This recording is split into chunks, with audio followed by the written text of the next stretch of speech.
Hello friends, स्वागत है आपका बेस्ट एजुकेशन पे। आज हम आपके लिए लेके आए हैं हिंदी के 40 प्रश्न के आंसर की। कितने प्रश्न के? 40 प्रश्न के। तो चलते हैं हम अपने वीडियो की तरफ। पहला क्वेश्चन पूछा गया था, पृथ्वी कौन सा शब्द है? तो पृथ्वी कौन सा शब्द है? पृथ्वी तत्सम शब्द है। नेक्स्ट आपका पूछा था, संप्रदान कारक का परसर्ग है। तो संप्रदान कारक का परसर्ग क्या है? के लिए, संप्रदान के लिए। नेक्स्ट क्वेश्चन आपका पूछा गया था, मैं चित्र बना रहा हूँ वाक्य में काल है। तो मैं चित्र बना रहा हूँ, या कौन सा काल है? या वर्तमान काल, वर्तमान काल। नेक्स्ट क्वेश्चन पूछा था, आलू किस भाषा का शब्द है? आलू किस भाषा का शब्द है? तो आलू आपका हो जाएगा पुर्तगाली भाषा का शब्द है। नेक्स्ट क्वेश्चन पूछा था, सा वर्ण का उच्चारण स्थान है। तो सा वर्ण का उच्चारण स्थान क्या है? मूर्धा। नेक्स्ट क्वेश्चन पूछा था, गूलर का फूल होना लोकोक्तियाँ का अर्थ है। गूलर का फूल होना लोकोक्तियाँ का अर्थ क्या है? दुर्लभ वस्तु। नेक्स्ट क्वेश्चन आपका पूछा गया था, सुत शब्द को स्त्रीवाचक बनाने के लिए किस प्रत्यय का प्रयोग होता है? क्या पूछा था? सुत में कौन सा प्रत्यय लगाया जाए कि वह स्त्रीवाचक हो जाता है? तो आ प्रत्यय लगाने से। कौन सा? आ, सुता। सुत माने पुत्र, सुता माने पुत्री। नेक्स्ट क्वेश्चन है, पैरों से लेकर सिर तक एक शब्द क्या होगा? तो पैरों से लेकर सिर तक का एक शब्द क्या है? अपाद मस्तक। अपाद मस्तक माने पैरों से लेकर सिर तक। नेक्स्ट क्वेश्चन पूछा था, काव्य में भाव तथा कला के सौंदर्य को बढ़ाने वाले कारण कहलाते हैं। तो काव्य और तथा कला को सौंदर्य बढ़ाने को अलंकार कहते हैं।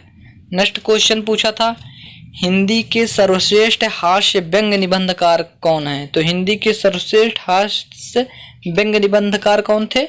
Harishankar Parsai. Option A option दिया था उसमें, हरिशंकर परसाई।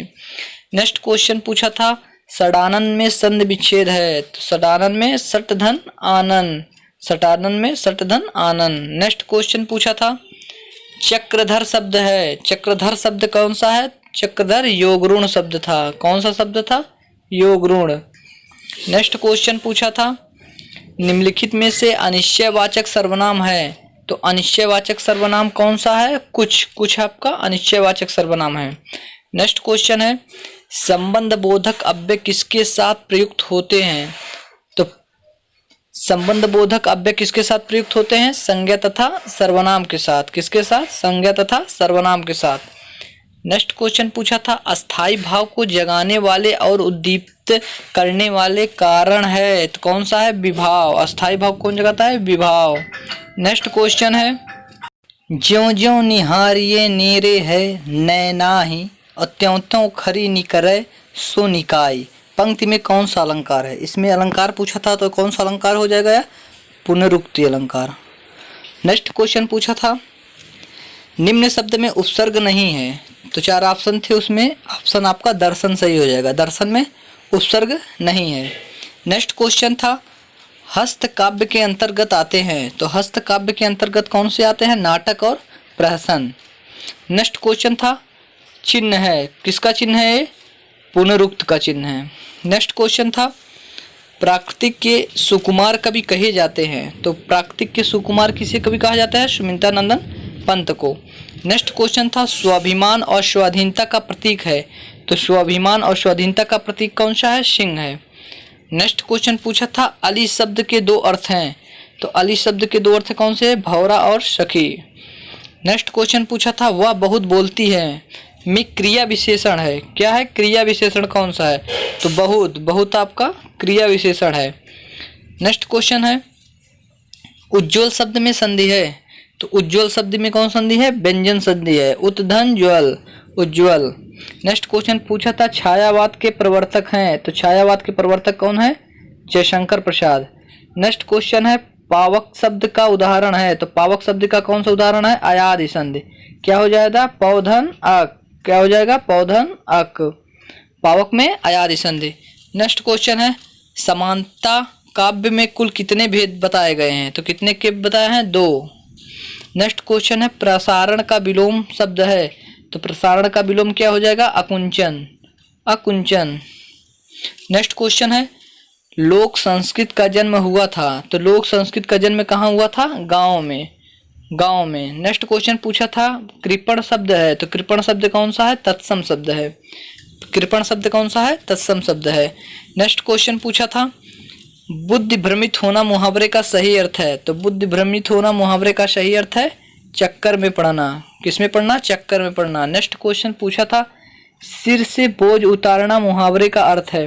सिर से बोझ उतारना मुहावरे का अर्थ है बात पक्की होना। कौन सा? बात पक्की होना।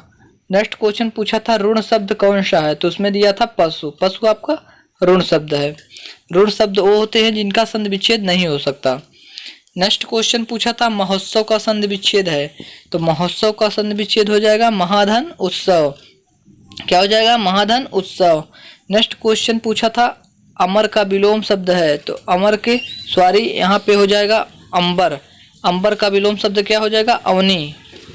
यहाँ पे अंबर रहना चाहिए। अंबर का विलोम अवनी। नेक्स्ट क्वेश्चन पूछा था मुझे कैसा शब्द है।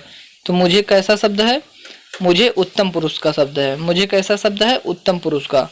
नेक्स्ट क्वेश्चन पूछा था बहिर्मुखी में कौन सा समास है। तो बहिर्मुखी में कौन सा समास है? अव्ययी भाव समास। बहिर्मुखी में अव्ययी भाव समास है।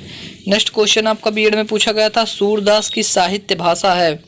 तो सूरदास की साहित्य भाषा कौन सी है? ब्रज भाषा है। सूरदास की साहित्य भाषा ब्रज भाषा है। नेक्स्ट क्वेश्चन पूछा गया था महाकाव्य में वर्णन होता है। तो महाकाव्य में वर्णन किसका होता है? मानव जीवन के बृहद और व्यापक चित्रण का। नेक्स्ट क्वेश्चन पूछा था भक्ति काल के सर्वश्रेष्ठ कवि हैं। तो भक्ति काल के सर्वश्रेष्ठ कवि कौन सा है? तुलसीदास। कौन से हैं? तुलसीदास।